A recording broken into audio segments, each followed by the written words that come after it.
Ce samedi 9 septembre, à partir de 9h, la plateforme Église Guérison des Nations, avec l'apôtre Bobo Emmanuel, en collaboration avec l'Église Corps du Christ, organise la prière pour la nation, 2e édition. Le thème de cet événement sera le renversement des autels. Retrouvons-nous au Palais du Peuple à la salle des spectacles à Kinshasa. Cet événement est inspiré du passage biblique Éphésiens 6:12 et Juges 6:25 à 26. Tous ensemble, réunissons-nous pour aller soutenir la nation dans la prière. Merci beaucoup, Ndeko Gaëtan. Na biengami na kombo ya Bobo Emmanuel, na ministère nazali apôtre et nazali responsable ya Église armée du réveil. Donc, base ezali na Bruxelles et nous avons aussi notre extension après na Kinshasa. Présence nanga na Kinshasa ezali pona mosala oyo nzambe abengeli biso kosala. Nalingi naloba précisément mayangani ya losambo pona tinetali nation. Donc nous organisons une journée de prière pour la nation le 9 septembre à 9h na Palais du Peuple, na salle de spectacle. Donc tokoyanga na pona kosambela pona mboka na biso et tozopusa na pembeni na maponami. Alors toyebete ezalaka tan moko batension ezalaka makasi. Voilà pourquoi tolingi elongo tosambela pona koeviter makambo yo Satan alengeli na période wana ya maponami. Yango na senge bana na nzambe baya tosangana le 9 septembre na 9h na Palais du Peuple, na salle de spectacle. Ce samedi 9 septembre, à partir de 9h, la plateforme Église Guérison des Nations, avec l'apôtre Bobo Emmanuel, en collaboration avec l'Église Corps du Christ, organise la prière pour la nation, 2e édition. Le thème de cet événement sera le renversement des autels. Retrouvons-nous au Palais du Peuple à la salle des spectacles à Kinshasa. Cet événement est inspiré du passage biblique Éphésiens 6:12 et Juges 6:25 à 26. Tous ensemble, réunissons-nous pour aller soutenir la nation dans la prière. 30 août 2023, Mbote, Navido Nyonso Esika Bozali, Congolais Prix d'épée, Congolais à Motema Malamu, Congolais à Ngambo na Ngambo, Congolais de tous bords, mercredi le 30 août, et allélo, Topesi Binombote. À quelques heures, il y a 3e anniversaire, il y a Plateau de Vérité. Plateau de Vérité va totaliser 3 ans à Mokolo. Il y a Lobby, 31 août, depuis le 31 août 2020, 31 août 2023. Plateau de Vérité, qui ici 3 ans. Moi, j'étais avant un plateau, je suis invité dans le plateau de Vérité, tout ça, c'est une faute professionnelle, moi grave, mais tu commis ça moi normal. C'est une faute professionnelle, moi grave, tu commis ça moi normal. Après ça mbote na pesa basango na présenter invité ne bano ba makambo na bango ngana wa ko ba makambo na ngate. Je me rappelle encore la semaine à liboso na ngai na ifasi ba pesa ngane jamais utiliser les micros pour des fins personnelles. J'étais muta swani singa pa finga ngana balabala na ile ko ngana za na micro na bandi ko finga e.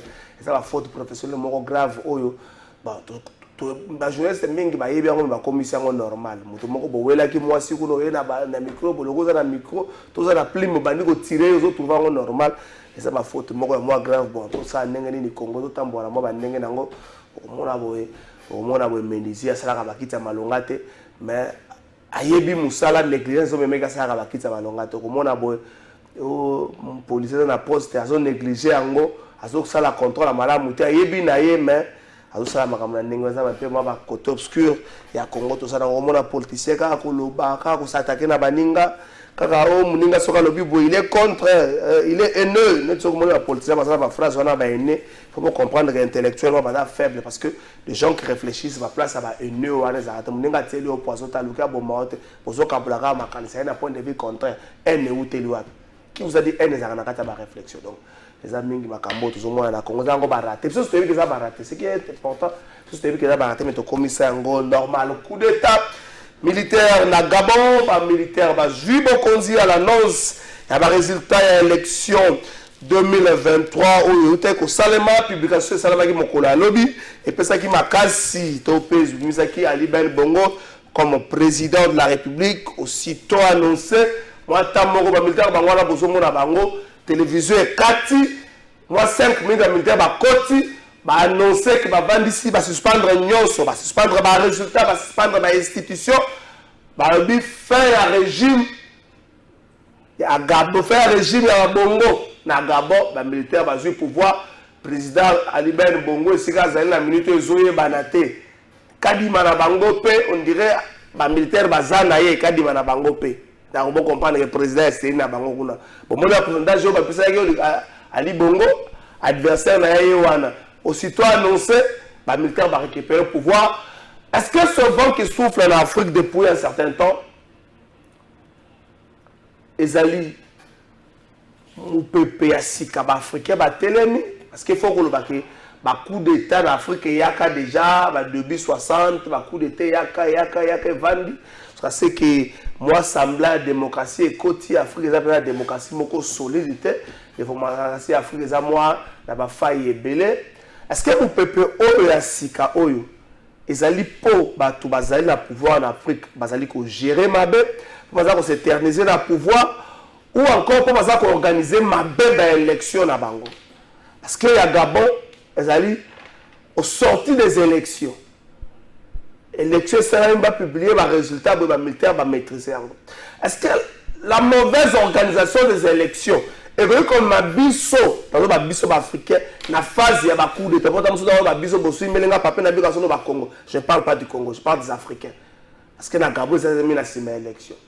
Est-ce que mon peuple est par exemple, la Gabon va lobby régime wana famille wana c'est oumeli papa ça qui 40 ans moi na lelo plus de 10 ans déjà il faut akende yango yebongo est-ce que mon peuple après Gabon faut to kanisa ngo na Cameroun et que Paul Biya sera président avant ça mon toi quand même une équipe d'âge ça va être Betiba la Sisi comme la président de la fédération camerounaise de football Paul Biya sera président est-ce que mon peuple après Brésil Gabon frère la Brazza pour sa sous éternel président en Bokawana c'est peut-être le seul intellectuel en Bokawana pour pas tout bana makanisa ko proposer est-ce que ça soit là les loyo président ça est-ce que là les loyo est-ce que comme on va la prochaine élection les gars de Misa Mwana ba ne la Brazza bo finga ngati toujours réfléchir anga de Misa Mwana na yaza candidat akomi ko bongo na makanisi na tika na ngazo ki spécial akende est-ce que ça li va wana te en Afrique ou encore les Africains,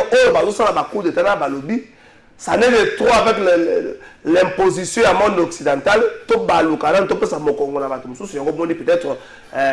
la Russie a comme qu'on Malais, mais nous autres en Afrique.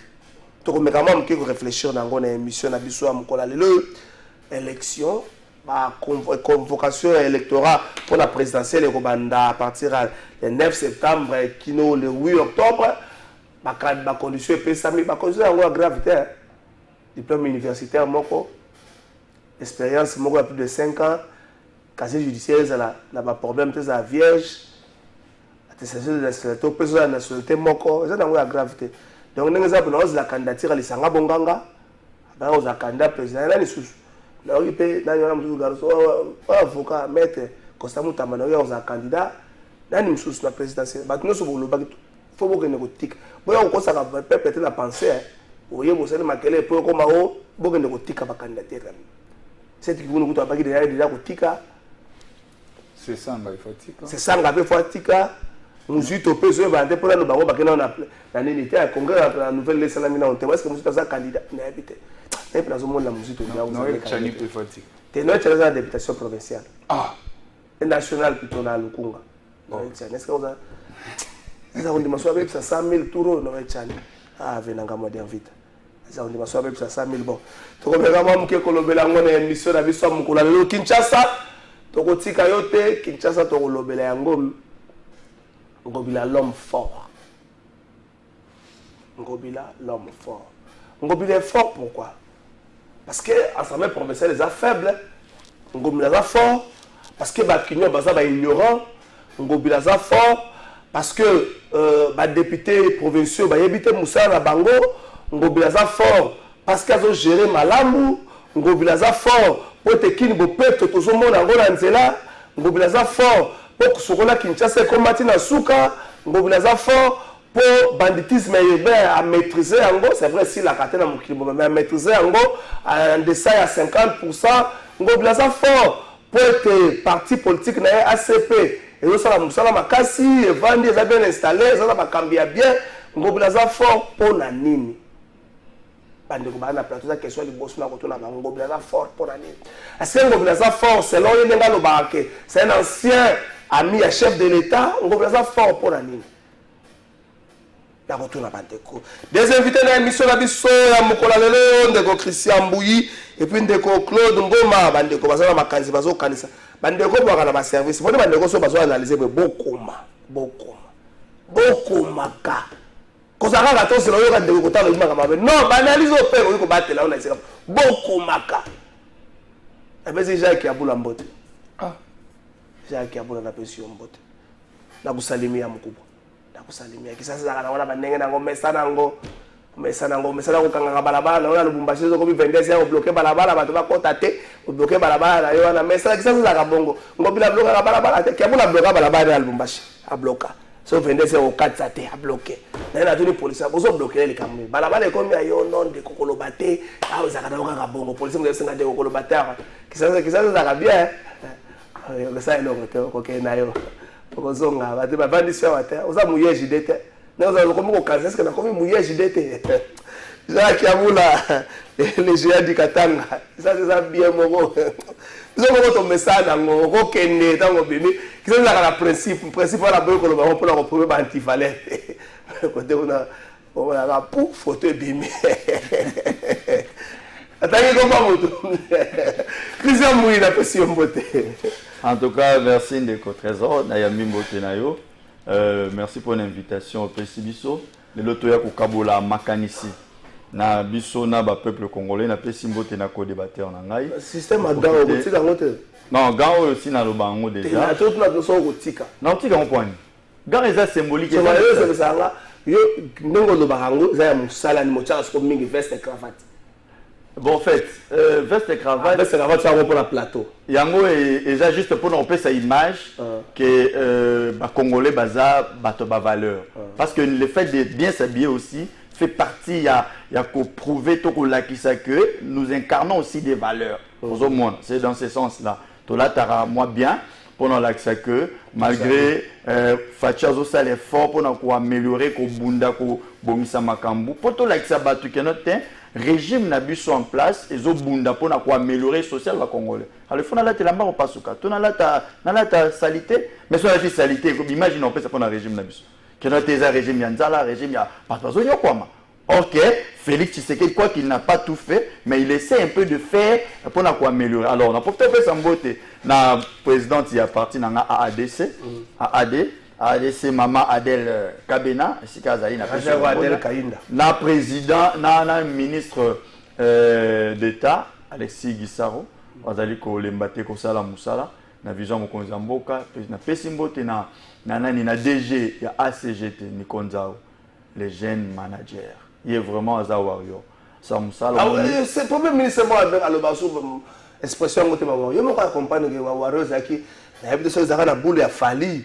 Le premier ministre va assumer les warriors. Vous avez un discours comme le premier ministre va nommer les bandits. Vous savez que les warriors, le premier ministre va faire les warriors. Mais Banda Kota, avant d'aller à Bandal. Nazolo DG à CGT, depuis Kazawana, vous avez réussi à créer un péage à Sika, à une dynamique à Sika, à une vision à Sika pour de grands travaux. Et ça, les mecs qui ont PC Mbote. Na makambu nyonso azosala ya malamu surtout coordonnateur na biso ya péage ya Kasangulu péage ya Kasangulu coordonnateur Kalema Jean. Donc voilà le lot tokosola makambu ya mboka ndenge ko ordonner yango to partager sur makambu actualité. Donc peuple va à la disposer pour notre matière nous allons vraiment être merci beaucoup Claude Ngoma na pesi mbote aka Congrès Tomini, Congrès pour bien na GDMO, Congrès Tomini, Congrès à Nouvelle là. Adolphe Mousito, candidat président, tu as reçu à la tribune. Oh, la titrisation des notaires. Ah! Fumons pas. On a quand même la titrisation. Bon, Claude Ngoma la pression mbote. Mbote ndeko nangai Trésor Kalafai, également mbote na débatteur nangai, ba Congomani nyonso de partout au bazolanda émission Plateau de vérité na tombel bango pe bonne détente et surtout big salutation à secrétaire général, il y a une partie de Nouvel Élan, Blanchard Mongomba, 5 étoiles, le commandant de bord, oiseau même navire ya monene pakebo ya politique ya Congo au babengi Nouvel Élan. Oui, c'est pas la marambo pour ça la raté. Pas pour Blanchard, pas pour tous les secrétaires généraux. Oui, point. Quand vous avez commissariat, vous avez 5 étoiles, nani boye. Et ça là, na casquette ya et loko gloire on jour la rolonga, on a la difficulté à vendre, on a la longue pe na partie. Il faut comprendre. Oh, il y a une nouvelle élan tout ça là, objectivité, avec objectivité. Parti Nouvel Élan, ils allaient au Kambama na ba jeune. Faut mon papier c'est confiance na ba jeune. Même avant Blacher c'est ga jeune. Il y a mon azolo baté. Tozali ba jeune to simbi Nouvel Élan. Donc pendant biso to ça la monter na boule Zelana. Mais t'es déjà le thé, Blacher la bongo ya ko pesa mani. Voilà, donc bongo na yende Zelana to comme c'est le moko. Jour Blacher vous a tout secrétaire général T. Et c'est nga na ba poste mususu na ba fonction mususu. C'est comment dit qui 5 étoiles bo ben la wana. Asa mutu. Et puis le ba ministre après fonction. Et ça laissé passer priorité sur embouteillage, le rôle à Willery à 13h, à Talibo embouteillage, à Kangambi embouteillage, on va faire quota. Il faut y avoir particularité na biso ba cadre union sur Nouvel Élan et ça ba valeur. Tant on a le baboé, monsieur le secrétaire général, azana ba valeur ou azoko incarné. Moi je ne parle pas de valeur. On a tiré 5 étoiles, c'est parce qu'ils ont mandat. Nous avons dit que le lobby va repasser poste Moussou Kenda. On ne parle pas de appeler sans poste. À cause d'appeler sans poste. Et pourquoi on a besoin de pouvoir pour le pouvoir? Moussou te parle pas de président. Nous sommes un macambo. Il y a un tobi qui est une dynamique à combat. Merci. Alors pendant ce qui s'en a 30 secondes, ministre de la jeunesse, Yves Moukoulou. Bonkulu, Bomamoto, Nande Konayo, il y a Conseil national, il y a jeunesse. Ou à l'hygiène, bras de fer, Bofungoli et Zamalamote. C'est ton frère, William Azali, frère Nayo. Bobo Mamoto, parce que yo kozala lobby candidat, kozala besoin de jeunesse. Nani asimbi jeunesse ya Congo. Nani Asimbi Jeunesse Akoko? William. Il est le président du Conseil national, il y a jeunesse. Non, c'est lui qui représente la jeunesse congolaise aujourd'hui. Non, mon cher ami, Azo représenté la corporation.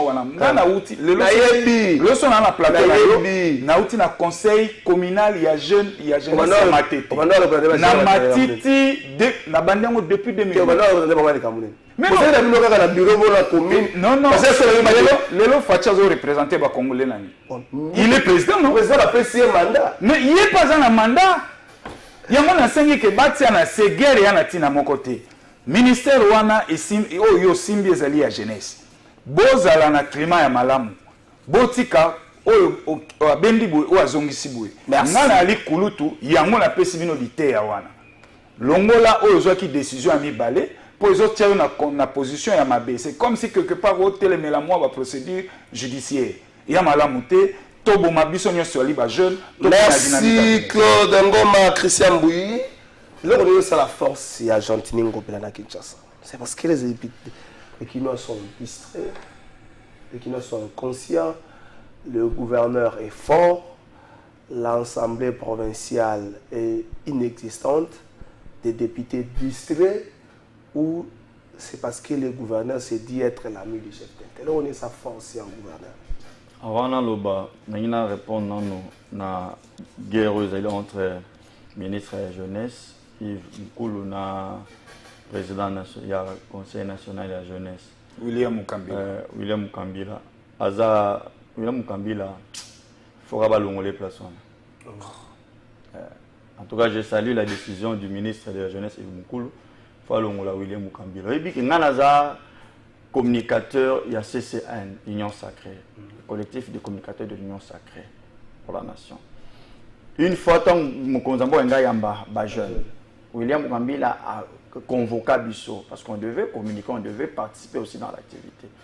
Bissot dans le salon, tout ça, promettre Bissot que non, vous serez honoré, vous aurez des invitations, tout ça. Atikala Kosa les locaux. Bissot, le jour où il fait cette invitation, on a quitté le conseil à minuit. À Bissot, on a une invitation à parking. Nous sommes des communications de l'Union Sacrée. Donc, Moutaboy, Azam, Moutakoki, jamais. Parking veut dire quoi? Donc, il faut pas aller Libanda. On s'est retrouvé humilié, ridiculisé. Liban n'a pas invitation à parking. Liban n'a parlé du peuple. Donc tout ça, les alliés, l'homme n'est pas sérieux, il n'est pas responsable, il ne sait pas tenir à ses engagements. Il ne faut pas l'homme de place là. Non. Pourquoi? Parce qu'il fait partie. Il y a corporation, il y a bateau, ils ne font rien pour la jeunesse. Le lot, ce qui tous déplorer, Bakuluna, n'est-ce pas, jeune. Il y a une politique, William a apporté pour corriger ne fût-ce que phénomène Kulona Kinshasa. Il y a des gens qui ont été na ba chege, toi na ba chel, tout passé que calming na phénomène, il y a bana passe par là la table sans soutien. Donc pour dire que c'est un président qui n'a pas de vision, un président qui est incompétent, un président qui ne sait pas quoi faire. Alors pour la décision, il y a un ministre et les décisions à saluer, il faut l'ongwa, balukamta compétent, ou aider le ministre et la jeunesse pour éradiquer les jeunes qui se retrouvent dans le monde. Merci. Alors par rapport à qu'est-ce qui fait la force de Gentini Ngobila? Force de Gentini Ngobila, ils allaient ruse. Ils ont malice. Gentini Azali rusé, Azali malin. Gentini Azali il n'est pas sincère. Gentini Ngobila, d'abord, la Lingina a profité de l'occasion pour le Gentini, il faut Zambassa la grâce. Et puis, Mokonzamboka, un ministre intérieur, Sengeli va mettre en place stratégie pour mettre hors état de nuire Gentini Ngobila. Gentini, c'est un danger. Je te dis, Gentini, violer la Constitution. Mokonzamboka a le pouvoir de mettre gouverneur. Ok, il a le pouvoir de sanctionner, de révoquer. Le ministre, le vice-premier ministre intérieur a le pouvoir de suspendre le gouverneur. Ok, c'est dans la Constitution. Alors, ce qui, Gentini, n'a ruse, n'a malice, il a réussi à acheter la majorité des députés. Est-ce que tu peux imaginer une bonne partie, une grande majorité, il y a des députés, il y a l'Assemblée provinciale avec Kinshasa, Bazali, membre dans le gouvernement, il y a Gentini. Alors, il y a de quels députés au Bolingui va sanctionner Gentini? Parce que Gentini, il se manifeste tout de suite, et il est caractérisé par l'incompétence. La ville à Kinshasa. Le lot ce qui, tous allés déplorer, Makambo Belé, notamment, Makambo Tali, insécurité à ville à Kinshasa, phénomène Colonna. Hormis William, Ouazali incompétent, ou échoué dans le domaine, mais il y a aussi Gentini Ngobila qui a aussi la part de responsabilité. Qu'est-ce qui fait la force? Je dis la force, c'est la ruse. C'est la malice, il est rusé. Donc, à zo dribbler, mais à que Makamounion, c'est dans le début, pesant sous Kanango. Les lots qui ont souffrir dans l'insécurité. Ils ont passé par là. Quelle est la politique des Gentini? Aucune politique. Les lots chauffeurs, receveurs, ils peuvent faire monter les prix. Ok, il y a un arrêté qui réglemente les prix. Mais les lots, au moins, on a distance, na tongo za prix mususu, na pas comme prix mususu. Où est l'autorité de la ville? Gentini est donc une autorité inexistante. Au monde. À part ça, Gentini Zangi politique, il y a donc pour dire que Gentini Ngobila, il est là parce que il a la ruse, il dribble et puis il a acheté une majorité à députés. Le lot conflit entre Yéna Pasteur Godepoy, on a zali couper sa faute le lot. Pasteur Godepoy, il y a une fois, il m'avait reçu. Il m'a reçu. Non, la bureau. C'est un homme intelligent, un homme bien. Parce que d'abord il faut tout dans Pourquoi? Parce qu'il y a des gens qui vont penser qu'il y a un Lukambo, non,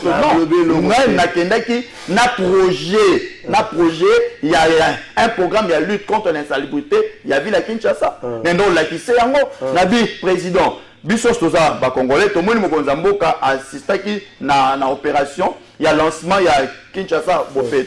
Alors, le président, il y a Asbel Vision Fachi original. Alors, on a continué à faire ma solo et salubrité. Non. Voilà pourquoi on a élaboré un programme. Il y a lutte contre l'insalubrité avec la Kinshasa. Donc, on a passé au Godepoy. En tout cas, jeune, je t'encourage. C'est bien bon. On a écouté Jantini Ngobila. Na keneki na koti lettre ba service ne ba boy ko yambanga 2 fois na zana ba document oui candidaté candidaté c'est une façon ya ko lobake Jantini n'aime pas batu tout sérieux tout crédible aider tout pour ça na pembe na ye pour que ba meka mpe ko travailler de façon ya Kinshasa na biso e bongama et ba meka boso ya on a profiter donc raison on a lobake na ba élection zo ya 2024 il y a ba gouverneur ngana la candidat gouverneur il y a ville à Kinshasa. Alors vous allez voir ce que nous allons corriger au moins que Jantini ayaki ko se distraire ayaki ko vous allez voir ce que nous allons corriger il faut dans les cas. Ne t'en fais pas, nous allons passer. Merci, bon courage. Merci.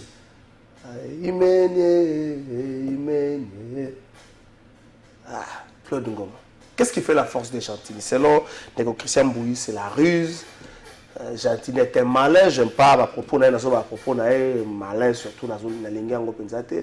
Selon eux, qu'est-ce qui fait la force de Jantini Ngobila? L'ignorance de la population quinoise, l'insouciance il y a des députés, bazali inexistant, des députés ou encore Jantini est un fin stratège, azoye ba ko emballer ba tunyoso na jeune. Dès qu'on a un trésor, nous avons combien de minutes? Parce qu'il y a sali 8 minutes. 8 minutes? Oui. Vas-y, 8 minutes. Nakokabola ngonga nangai ba minute nangai malam. Alors, na ko comprendre que ndeko nangai Christian Bouilly ayebi structure ya jeunesse. Oyebi structure wanate et d'ailleurs yo moko dès l'entrée de jeu lobby que bino boza union sacrée. Mais structure ya jeunesse ko banda na niveau local. Tina niveau national, ils ont politique. Tous dans la société civile. Même ngam nazali na kati, tant on a eu décision comme politique, nazali obligé à kolongwa kuna. Donc, les lots tant on a na plateau oyo. Na yebi structure bien en fonctionnement nango. Mais na ko pelisa moto te. Na ye poto boma moto. Et démarche yo nazo salango na ko kende ngamoko na mona le ministre de la jeunesse na solo la naye. Parce que namoni batu nyonso bazo kota bazo tissé moto na kati ba yebi fonctionnement ya structure ya jeunesse te. Depuis makambo banda depuis ba structure ane fonctionna mbala liboso omona conseil national ya jeunesse et côté en conflit na ministre ya jeunesse. Pourquoi ka ki salami na tour na bino ya IDPS ba o nyonso ba lekana ki bazaki même moral.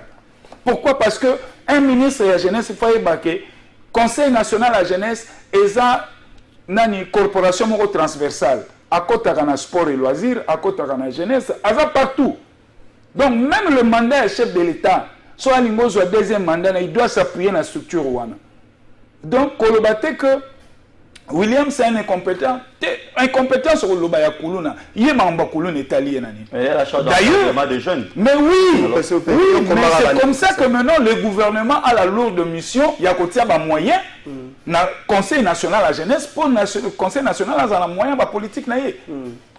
Et c'est vice versa. Le loso mokulu afungoli bras de fer. Mais mandat négozana succès. Comment ça? Je vous dis parce que nous sommes dans le domaine de la jeunesse, il doit s'appuyer dans le Conseil national. Okay. Alors, qui va gagner dans la guerre? Il sera le grand perdant. Et c'est comme ça qu'on dit que la plaidoyer, je veux voir le ministre avec élégance à retirer aux Ezali décision d'Ayami Balé à cause de sanctionner M. William Mukambila. Alors, vous voyez que maman na yombo ya ville à Kinshasa Ngobila. Ngobila olobi force ne zo utapi. Ngobila force ne ezo uta na assemblée provinciale. Golden Poi bureau y assemblée provinciale à ville à Kinshasa.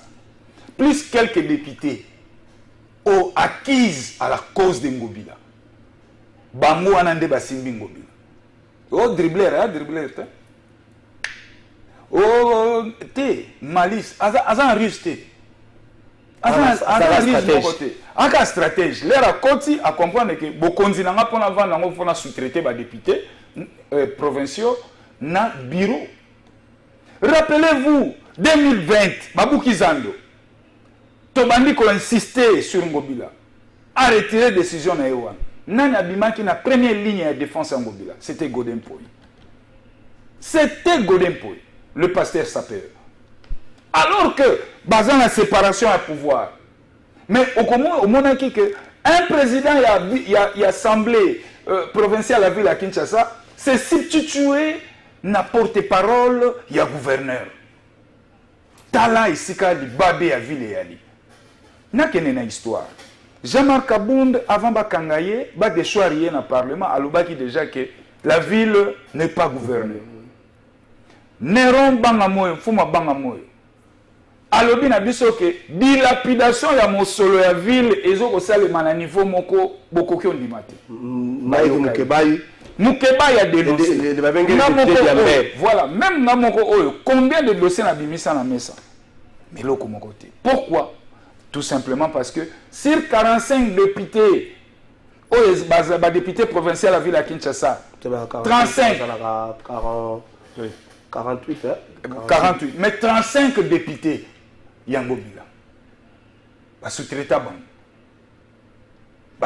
bang. Donc 14 gradés, Yango mona anke, o motion ni yakate. O babenga Ngobila ya rien. Preuve. Le ministre provincial de la finance.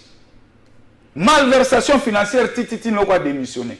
Ils ont calme dans le fauteuil na député provincial. Ba inquiété. Alors, le nom n'a aucun moi. Monsieur Godin Poy a bimi à la mouka bi non Ngobila, il faut rendre compte. Mais ça c'est quelle gestion? Moi je pense à un moment donné photos en bas valeur, photo de France. Jamais tard pour bien faire. Mais non. Et puis la Cour des comptes a sali boulot na Ekitoko. Mais comme la Cour des comptes a un pouvoir à déchoir Ngobila, a un pouvoir à entendre Ngobila, la Cour des comptes saisit l'Assemblée provinciale. La députée peut pas voir. Ah, président Fondi n'est pas ministre intérieur. Oso comprendre. Donc, lelo Ngobila son inaye ya vide, donc parce que moi Ngobila Gentini c'est la honte de la ville. Non, mais moi je vous dis parce que non, c'est la honte de la ville. Azo mérité en côté. Ville ils allaient mériter na été. Tala bosoto et tondi na ville. Tala a créé qui ba pire petit na ye ba sali ba ONG mbala liboso na mona ONG pona ko kombola bala ba député provincial ba sali yango belé. Mais oui, nango bil nana ni yemoko pasteur Sapé Godin Poy. Na bandal. Nami tuka musuku te d'ailleurs ezali hôtel de ville na ba te ba karo ana e kombola bala bala comme na bandal ndene. Ozomon. Donc je vous dis que tozali ville de Kinshasa ezali géré na castel moko boye. Merci. Bato yo balingi ville. Et puis nazo chité wa. Ça on a 10 secondes. 10 secondes hier. Obita on atela la ville à Kinshasa. Bandeko nanga ba kinois. Ils ont une campagne. Mais na pesi no devoir. Bomoni bato botinda na assemblée provinciale à la ville à Kinshasa. Ta la production ba pesi bino. Bozo maele.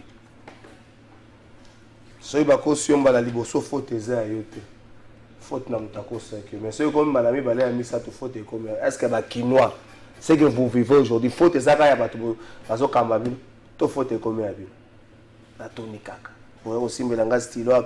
Bonjour Trésor, je salue Claude, monsieur Claude Ngoma, c'est vraiment un monsieur intelligent. J'aime bien sa réflexion. C'est Rod Osangi depuis Brazzaville. Demande à monsieur Claude de m'envoyer son numéro. Merci beaucoup et bonne journée à vous. Monsieur Claude, monsieur Rod. D'ailleurs, il n'est pas nabil. Aïe. Nazoya Sukoto. Que tu as 20 minutes de dossier à Gabon, tout ça, un mariage en Afrique, et puis tout ça, la réflexion sur le Congo. Bon, c'est la tête de la session, la hauteur de l'Obalobi. Ce qui est à lire. Tozo banga ke mabeza na sortir à l'élection. Aïe aïe aïe. Bon, na boy na ngayo bosili ba stylo. Remise reprise na Kisenge manganèse salemaki mokolo ya lobby na ministère ya portefeuille comité sortant ezalaki wana comité entrant oyo PCA Constantin Mbengele Kweta Mouk azalaki wana le DG Yannick Pazalaki wana bolanda résumé ya remise et reprise wana Kisenge manganèse équipe asika structure mandat na bino ya jano bina no Pazalaki wana tokei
pour continuer d'assurer la vie communautaire, la vie de nos populations à travers cette grande responsabilité qui nous accorde à la société minière Kisenge manganèse. Je remercie du fond de mon cœur le chef de l'État, le président Félix Antoine Tshisekedi Tshilombo,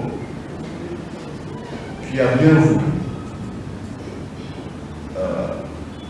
non pas se débarrasser, mais déléguer une partie de son pouvoir suprême que le peuple congolais lui a donné à travers les élections de décembre 2018 pour présider à la destinée du peuple congolais.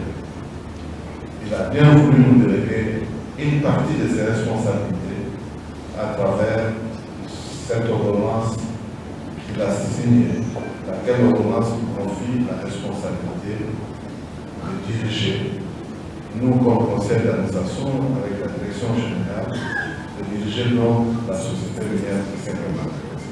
Bon, vous savez que ça fait, je pense, plus de 30 ans que cette société ne tourne plus. Donc, ça, c'est vraiment la seconde étape. Il faudra d'abord arranger ce qu'on a trouvé et puis maintenant prétendre améliorer les choses.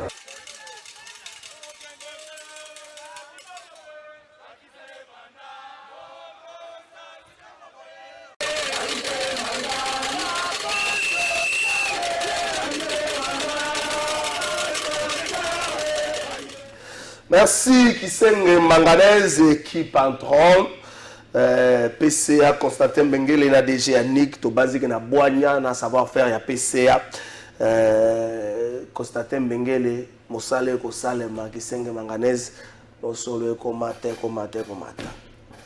ndeko Christian Mbui ok Francis be ya pesa nga siko image ya Gabon dans les militaires bazolo bawana la population de Balabala. Qu'est-ce qui ne marche pas en Afrique, dans le Congo? Ils allaient pouvoir éternel, ils allaient gestion, il y a un président africain, ils allaient prise de position à Bango, ou encore, comme dans début 60, c'est un vent nouveau hier où ils allaient ravager les autres petits camarades. Il faut se rappeler que en 2010, printemps arabe, ils ont quitté la Tunisie, et tambolaki, et ravager Libye, la Tunisie, gloire à Dieu, Tunisie ça va, mais ravager Libye, et ravager les pharaons d'Égypte. Mais où il y a les lots, et pas mal de connaissances sur l'Ouest africain et comme en Afrique centrale. Et ça, qu'est-ce qui, selon vous, justifie va au anal. Moto n'est pas là. Bon, en fait, ce qui se passe, beaucoup d'États en Afrique, en tout cas comme Ebélé, hein, on a comme Ebélé, comme ça les Mingi, armée comme au pouvoir. Cause principale pour le moment, les alliés ont considéré la prolongation de la guerre russo-ukrainienne en Afrique. Parce que ce côté libyen, il y a un conflit entre l'Occident et la Russie. Donc Poutine n'a l'Occident des bazo bunda. Le cola na ma belé na bango bazo kokate ko s'attendre, c'est-à-dire guerre na Ukraine na Russie ils ont évolué ma casse des bamoni que conflit wana ce qu'on baya ko memango en Afrique. Alors guerre c'est quoi les amis? C'est que la Russie veut récupérer l'espace, veut récupérer l'Afrique. Depuis longtemps dominé par l'Occident. Alors, dans le monde, est-ce que l'Occident peut aligner péter? Maintenant, le problème c'est quoi? C'est que la situation sociale des peuples africains fait assez que tant que la Russie a une offre, balancer bataille, depuis longtemps on était dominé par l'Occident, la France notamment, les États-Unis payer belé que non, dirigeant va déjà biso, changer la situation sociale na bisote. Il y a une armée emballée la population, bazo kende nangambu ya Russie, c'est-à-dire ils admettent, ils acceptent le coup d'État. Donc, nelo qu'on a koki koloba na moment où et ça que et c'est ngeli ba peuple oui, à part ça, à part cause, il y a prolongation, il y a guerre, il y a Ukraine, Russie, Afrique. Et ça fait il y a éternisation au pouvoir, il y a un président africain. Un président africain ne veulent pas une bonne partie, je dis bien président, il y a Congo-Brazzaville, ça sont tous les présidents, il y a Rwanda, mais Museveni, le président Bazé Belé, ils veulent demeurer dans le pouvoir éternellement. Bazo tripatouiller constitution nabango pour na cause un troisième mandat. Alors population oazonio kwa mazana nzala na passe azoni mangote. Quand l'offre russien arrive, nous avons la population a cédé à la tête na armée nabango. Merci Claude Ngoma. Selon Christian Bouyi, éternisation au pouvoir, il y a des dirigeants nabiso transposer guerre Russie-Ukraine, c'est-à-dire guerre et monde occidental peut na côté russe même en Afrique et la Russie veut gagner de l'espace yango et so momabiso. Est-ce que vous avez partagé un point de vue ou encore selon vous vent oye si calé en Afrique ça n'a pas cause mususu? Très bien, dès qu'on a un calafai, vent oye soufflé en Afrique, il y a beaucoup d'États, ils allaient causer multiples. Cause à Liboso, ils allaient système politique où la plupart des pays africains adoptent la dictature. Deuxième cause, ils allaient démocratie non adaptée à la réalité sociologique africaine. Et troisième cause, c'est la précarité, donc nzala. Situation sociale yamabé, toute infrastructure yamabé. Donc voilà les trois causes ou les quatre causes où on a décelé dans Kati. Alors, est-ce qu'il faut soutenir les coups d'État? Je réfléchis. Est-ce qu'on a ma cause? Mais maintenant, dans la politique internationale, au moment où les occidentaux, les russes, les américains, les français, même si vous changez quand, vous ne pas américain, vous ne pas français, vous ne pas français, vous ne pas russe. Bango nyonso bali bato moko. Bana mode opératoire moko. Bana mode opératoire moko. Kosala o eza ba dictateur na bango pour ba servir bango bien. Donc l'Afrique ezali neti cadavre moko boye o ba vautour nyonso bazoya kolia. Ozomona. Donc les jeunes africains o bazo kanisake vague russe et russophone ezoya ko aider Afrique. Moi je dis c'est trompe. Or photo kende biso nyonso na idée ton dynamique ya renaissance africaine. Tokata onion c'est la lien. Bonjour Ndeko, la démocratie, pouvoir de peuple pour le peuple et par le peuple, connaît des échecs en Afrique, d'où coup d'État épidémique et satisfaction pour la majorité de la population. En toute action, il y a des leçons positives et négatives à tirer. Quelles leçons positives pourrions-nous retenir de ces coups d'État dès lors la population pour cela? Coup d'État épidémique, comment peut-on l'éviter en RDC après les élections? Tu réfléchis. Est-ce que la démocratie à l'africaine et la limite nango? Est-ce que Claude Ngoma Lobiango, la manière dont les pays africains allaient gouverner et la faille nango? Est-ce qu'on n'a pas aujourd'hui des présidents, enfin des dignitaires africains hyper puissants, extrêmement riches, avec un peuple extrêmement pauvre? Et ça, ça rappelle quelque part à la base de Makambo. Ndeko Christian, on a fait sur 2 minutes. Bon, oui, Ezali, réalité, c'est une éventualité qui peut être vraie. Mais le Camboza que Ezali Kambouya, il faut Africains besoin de conscience. Besoin de conscience, il y a que vivre indépendance. Parce que l'indépendance au pays, pays belge africain en 1960, et ça, indépendance, c'est maloba. Mais or, nous sommes restés dépendants de l'Occident, économiquement, militairement. Donc, dans le domaine est belé. Alors, il faut Africains avoir conscience, notamment la structure africaine, l'Union africaine, la CEDEAO, la structure Union Souana. Et c'est une structure où ils allaient travailler pour l'indépendance effective de l'Afrique, de 2, pour le développement de l'Afrique, de 3, pour rendre l'Afrique riche, c'est-à-dire l'Africain, les autres vivre. Les Africains, ils sont na mer. Ils sont Afrique na poto pour nous vie, mais qu'est-ce qu'on ne peut pas avoir des dirigeants? On ne peut pas avoir des dirigeants internes de pays et surtout les dirigeants des organes, des structures africaines qui peuvent travailler pour chercher à améliorer le vécu quotidien africain. Alors, dans le sens où on a ceux qui vont travailler, donc au moins que non, l'Afrique va aussi aller de l'avant. Mais ce qui ne sera pas aussi facile, pourquoi? Parce que l'Occident veut à ce qu'à tout prix qu'il ait une même mise sur l'Afrique. Voilà pourquoi il impose ses dirigeants.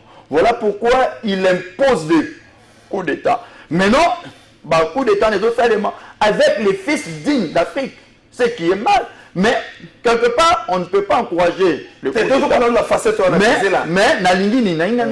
peut pas encourager le coup d'État. Mais quelquefois, des présidents qui s'éternisent au pouvoir, qui sont au-delà des 10 ans, laisser, abandonner, démissionner. Carrément.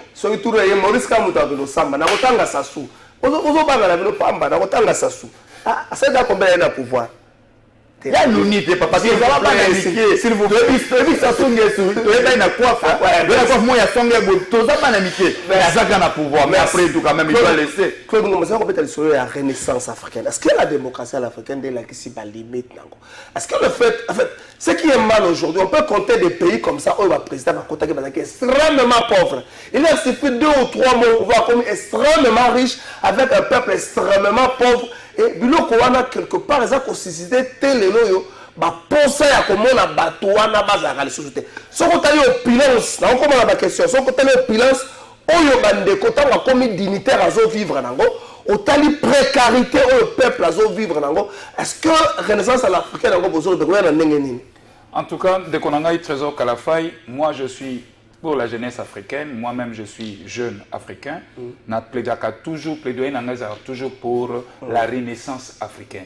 Comment cette renaissance africaine est comment réalisable plus tard, pour réussir yango? C'est-à-dire, Essengel Nabiso, to revoir démocratie Nabiso. La démocratie à l'africaine a été mal négociée et ça nous a été imposé, calqué dans le modèle européen occidental. Ils ont remetté, ils ont répondre à des normes sociologiques na biso. Conséquence, na Congo na biso, tu allais dans la partie ébélé plus de 900 partis politiques. mais ce que tali appartenance à chaque parti on a ba philosophie na bango les libéraux entre eux bazo ko s'opposer le parti socialiste on a idée presse na peut perdre ba makalisi mon côté valuta basala idéal moko oh ngata nazoloba la démocratie à l'africaine et sengeli ba parti politique na biso to regrouper yango na 3 blocs ozomona même boza ceux qui net to na 900 que les 900 va se retrouver au ba na gauche baza porter ba même valeur ou de droite, bazo défendre la même valeur. C'est le centre, bazo mema le même valeur.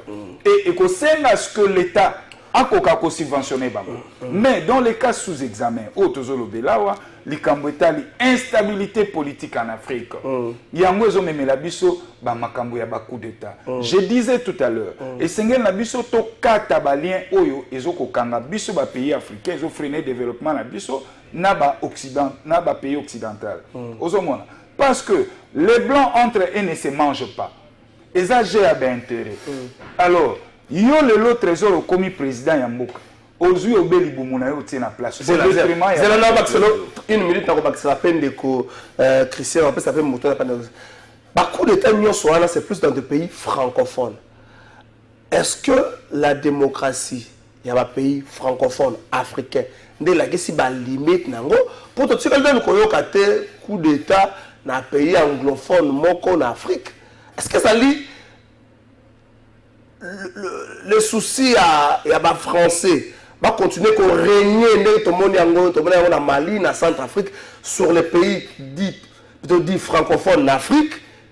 Il y a un peu de choses qui va se sentir étouffé, va quitter un coup d'État, va le cordon ombilical, ou encore système où le pays francophone africain va tirer pour le fonctionnement de la démocratie dans la limite. Il y a une minute 30, Christian, vous pensez une minute 30. Non, c'est-à-dire, ils ont politique étrangère où France a implémenté en Afrique. Il y a une instabilité dans les pays francophones.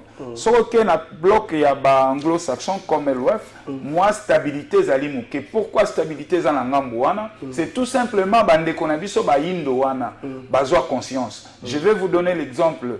Il y a un président, il y a Ghana, où il y a un coup d'État, Jory Johnson.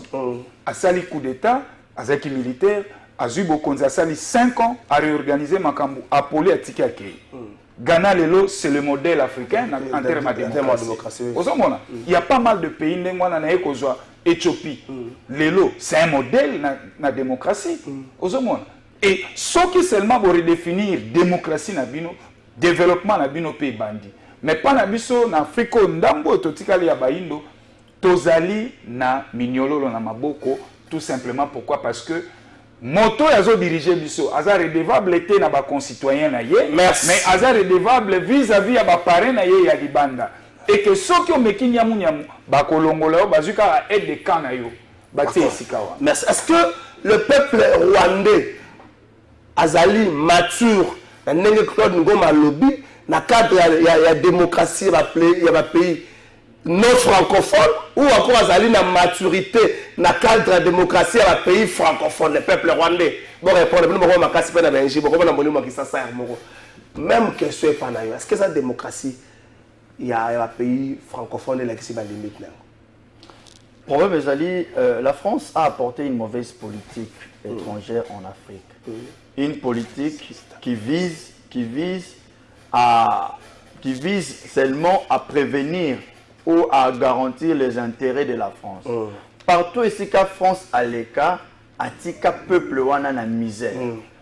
Donc il suffit seulement que le président, un dirigeant africain s'oppose à la France.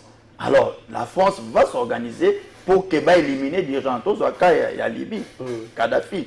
Alors quand il voulait s'opposer à la France, alors la France a fait ce qu'elle va éliminer. Et puis partout où la France a été imposée, soit a imposé sa politique, ce sont des pays où des problèmes de guerre, de famine.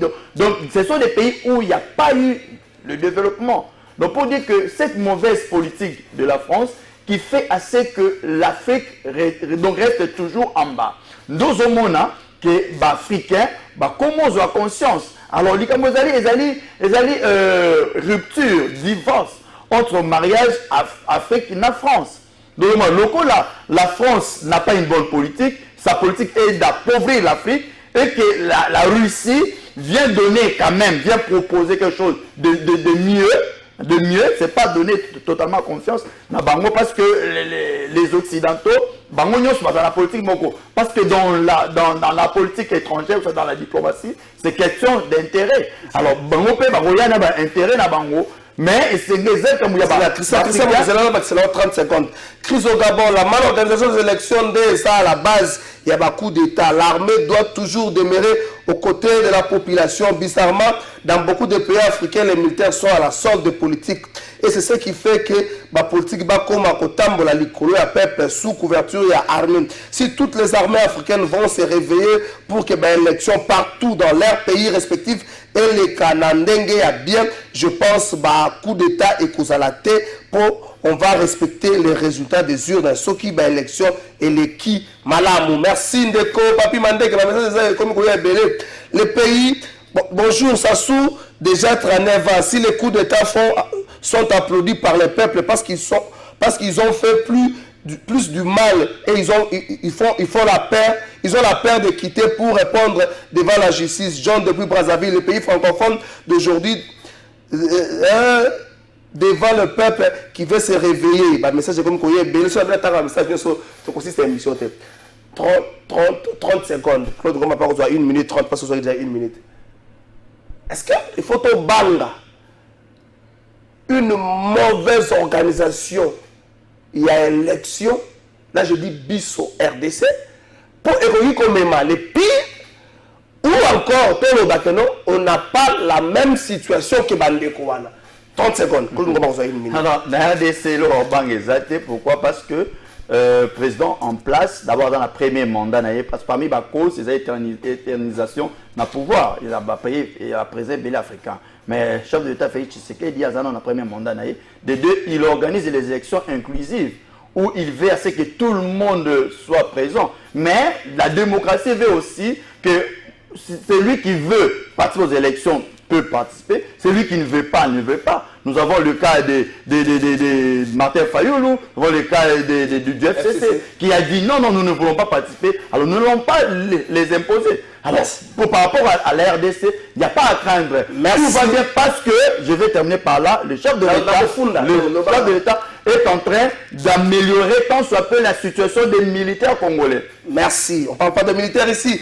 Bonjour, cher Trésor. L'analyse faite par l'invité de l'Union sacrée est fausse. La guerre de l'Ukraine n'a rien à voir. Les coups d'État sont les conséquences de la mauvaise gouvernance des pays africains. L'ami de l'Union sacrée a fait allusion à ces dirigeants qui veulent s'éterniser au pouvoir. Mais Bango n'a pouvoir, na Bango, ils sont dans cette logique qu'ils veulent changer la durée du mandat du président de la République, passer de 5 à 7 ans. Ils ont Bango, mais un coup d'État dans la RDC, ils ont pas si tous les officiers sont affairistes et soutiennent les pouvoirs en place. Joe Pax. Merci d'avoir mis ça dans négocier avec les Claude Ngoma.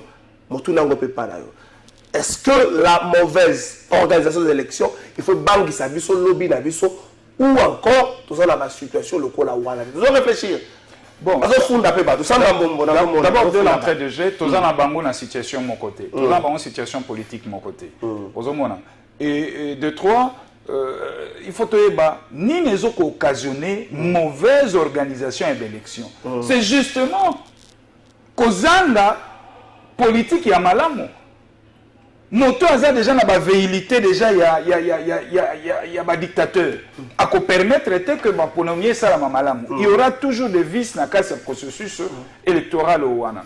Mais maman ya likambo awa et elinini parce que il faut te bango bambo cannabis surtout dans le Congo, parlons du Congo toza lelo na lourde responsabilité biso ba jeune parce qu'il faut pas ébaquer. L'opinion doit comprendre. L'ancienne classe politique, l'ancienne classe politique est échouaki.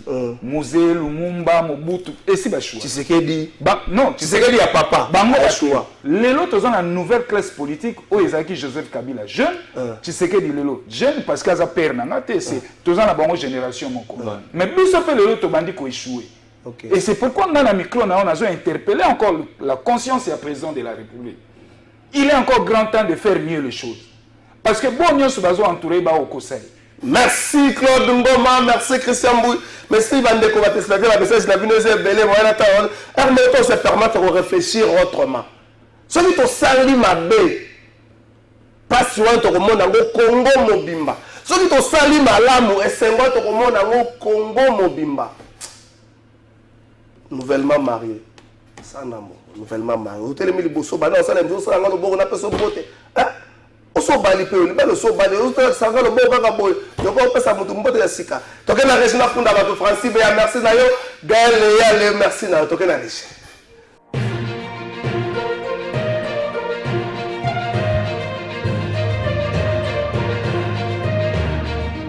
la funda sikoba toka mokonzi ya kolo ofundo de bato na funda lelo population de Sengia na mutazi jouer na ya juni na merci tata mokonzi ya kolo mwana afunda ka bato aye tata mokonzi ya kolo ko funda ya lelo amokonzi ya kolo no ko mo sala na soni omona bato mususu batiaki bango na loko moko lutte contre la corruption agence moko mona bango baza toujours na se ya ba mafia likamba Glencore oyo tata mokonzi ya kolo Glencore à répondre ayebi cabinet sud-africain wana te a travailler na bango ata na solo te tata mokonzi ya kolo benga bakambi ya APLC benga premier ministre Sama Lukonzo tie bango wana okangi porte militaire moko atelemi na liboso wana po mutu abima te tuna bango nani amemaki cabinet sud-africain na makambo ya Glencore po bato mosusu bakomona bango sele esika mbongo ebimi abimisi mutu moko ayebani mutu na makolo te mpe na bamange na Congo tuna APLC na premier ministre nani amemaki cabinet sud-africain na makambo ya Glencore aza ko reconnaître yete asi akomeli ministre de justice mais soki tosali keba te Congo ko perdre plus de 40 millions de dollars pour bato moko bo bazo na sima ya ko laisser cabinet sud-africain mboko na sima bazo retro commission tata mokonzi ya kolo kotala bango boete toza pe na rate bazina bazo luka mbongo ba fonctionnaire bazo luka mbongo tala bango APLC kofunda le dossier